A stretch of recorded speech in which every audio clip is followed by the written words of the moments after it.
began as a pay dispute, but then it spilled out onto the streets.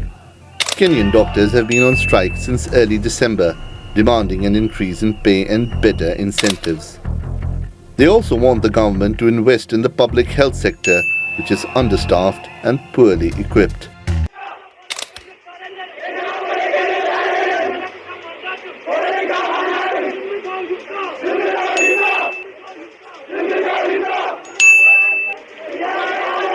Doctors across Ethiopia are on strike. According to a survey conducted by Information TV around hospitals in Addis Ababa, the only open medical departments today are the emergency room, intensive care unit, pediatric ward, and delivery room. It has been confirmed that other medical departments are not providing services.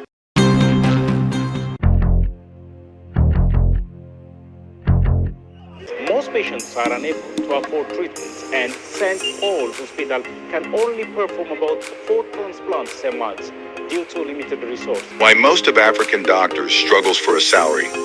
A busy hospital in an African country, doctors are seen working tirelessly, attending to patients in overcrowded wards. Doctors are lifesavers, heroes in white coats. Yet in many African countries, they are among the lowest paid professionals. While doctors in Western countries earn six-figure salaries, many African doctors struggle to make ends meet. Many African nations have struggling economies with limited budgets. Healthcare often gets a small fraction of government spending, leaving little for doctors' salaries. Because of this, many African doctors start strike to influence the government to increase the salary. There are many African countries which pay lowest salary for doctors.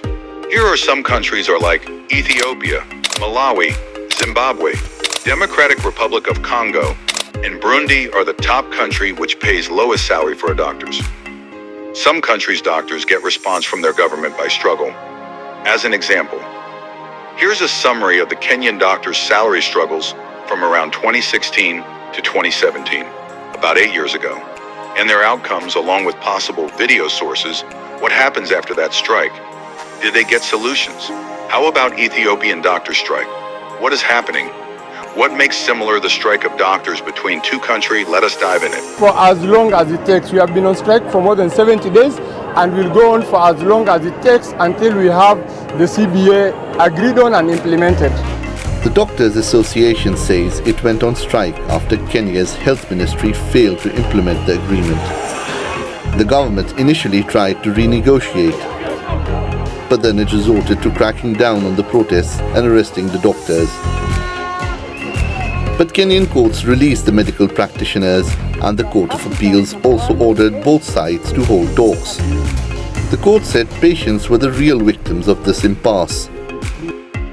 In 2016 to 2017, Kenyan doctors under the Kenya Medical Practitioners, Pharmacists and Dentists Union went on a 100-day nationwide strike, the longest in Kenya's history. Their key demands included: number one, implementation of the 2013 collective bargaining agreement, which promised better salaries and working conditions. Number two, higher basic pay. Doctors earned as low as Kenyan shilling 50,000, while the collective bargaining agreement proposed up to Kish 350,000 for interns. Number three, improved medical equipment, staffing, and working conditions in public hospitals. Strike began December 5th, 2016. Doctors down tools paralyzing public hospitals. Government response was initially dismissed demands as unrealistic, leading to a standoff. Court orders ruled the strike illegal, but doctors defied orders.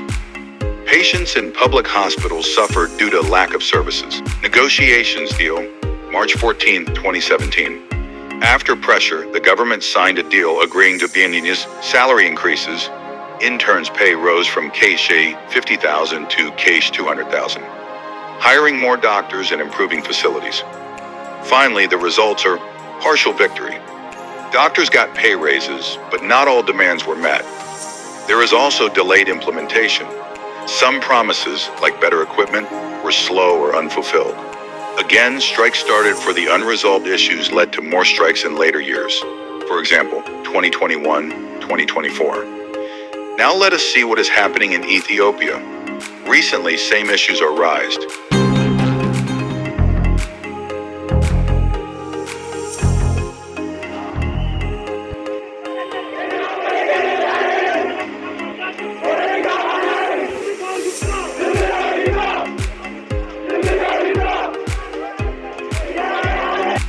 Ethiopian doctors on strike, demanding fair pay, better conditions. Ethiopian doctors have taken a bold stand, downing their tools and hitting the streets, demanding better pay and improved working conditions. But what led to this massive strike? And will the government respond? Hundreds of doctors across Ethiopia have joined an indefinite strike organized by the Ethiopian Medical Association, EMA. Their demands: higher salaries, better benefits, and improved hospital facilities to cope with the growing healthcare crisis. We sacrifice our lives daily, yet our salaries don't match our workload. Many doctors earn less than 15,000 ETB, $70-80 per month, while living costs keep rising. How can they survive? It's so difficult. The government acknowledges the doctors' concerns, but argues that budget constraints limit immediate salary hikes. Meanwhile, hospitals are overwhelmed, leaving patients in distress. Many mothers need urgent surgery, but there are no doctors. This strike is hurting the life of many people. While the Ethiopian population is over 130 million, Ethiopian government spends only about 3 to 4% of its GDP on healthcare, far below the WHO's recommended 5%. If the government doesn't address doctors' demands, more medical professionals may leave for abroad, worsening the crisis. Amnesty International also called for the release of Dr. Jonathan Dagnu, president of the Ethiopian Health Professionals Association, this evening. Amnesty International, which said the government must respect the right to peaceful assembly, also called for an end to the harassment of health professionals. It is recalled that security forces removed health workers working at Desi Borometa Hospital from their jobs today, stripped them of their uniforms, and took them away in a car. It is known that the health workers were taken to the 5th police station, and before being arrested, they held a peaceful protest in the premises saying, "We will not be forced to work while we are hungry," and return to their jobs. However, security forces immediately entered the health facility in several vehicles and took away more than 10 health workers, according to one of the pages following the case, Dr. Dibol.